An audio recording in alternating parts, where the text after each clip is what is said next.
جی وعلیکم السلام ورحمۃ اللہ وبرکاتہ۔ بھائی نے پوچھا ہے کہ میں ایک مسجد میں نماز پڑھتا ہوں، وہاں پر امام صاحب مقتدیوں کے ساتھ مل کر سارے اکٹھے ہو کر لا الہ الا اللہ کا ورد کرتے ہیں، تو کیا ایسا کرنا درست ہے؟ بھائی، شریعت اسلامیہ میں عبادت کا کوئی سا بھی کام اس وقت درست ہوتا ہے جب اس کی دلیل نبی مکرم صلی اللہ علیہ وسلم سے، قرآن سے یا حدیث سے موجود ہو، کیونکہ پیارے نبی صلی اللہ علیہ وسلم نے فرمایا، صحیح بخاری کے اندر حدیث ہے، من عمل عملا لیس علیہ امرنا فہو رد۔ جو شخص بھی کوئی ایسا کام کرتا ہے جو ہمارے طریقے کے مطابق نہیں ہے، وہ کام ہم سے ثابت نہیں ہے، ہم نے کیا نہیں، کرنے کا حکم نہیں دیا، اپنی طرف سے دین میں کوئی اضافہ والا معاملہ کرتا ہے، تو اللہ کی بارگاہ میں وہ کام قبول نہیں ہوگا۔ وہ ایک نیا کام ہے، اور نیا کام بدعت ہوتا ہے۔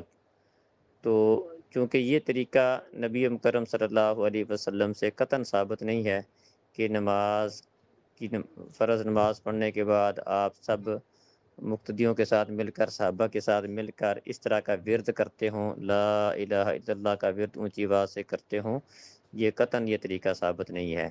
اس کے برعکس، لا الہ الا اللہ وحدہ لا شریک لہ لہ الملک و لہ الحمد وہو علی کل شیء قدیر، اس کی فضیلت بیان ہوئی ہے۔ فرمایا کہ جو بندہ 10 دفعہ اس کو پڑھتا ہے صبح فجر کی نماز کے بعد، تو شام تک وہ بندہ شیطان کے شر سے محفوظ رہتا ہے، اور اس کو ایک غلام آزاد کرنے کا ثواب بھی ملتا ہے۔ اللہ رب العزت اس کے 10 نیکیاں بڑھاتا ہے، 10 گناہ معاف کرتا ہے۔ تو یہ ثواب اس کا قرآن حدیث کے اندر موجود ہے۔ لیکن یہ والا طریقہ اس کے لیے اختیار کرنا، جو اجتماعی طریقہ اس کے ذکر کرنے کا ہے، یہ طریقہ نبی مکرم صلی اللہ علیہ وسلم سے ثابت نہیں ہے۔ لہذا صبح و شام لا الہ الا اللہ وحدہ لا شریک لہ لہ الملک و لہ الحمد وہو علی کل شیء قدیر، یہ پورا اس طرح اس کو پڑھنا چاہیے، اور 10 دفعہ یا 100 دفعہ اس کو پڑھنا چاہیے۔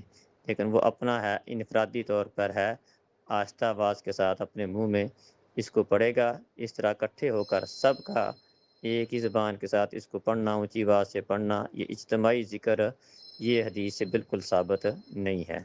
السلام علیکم۔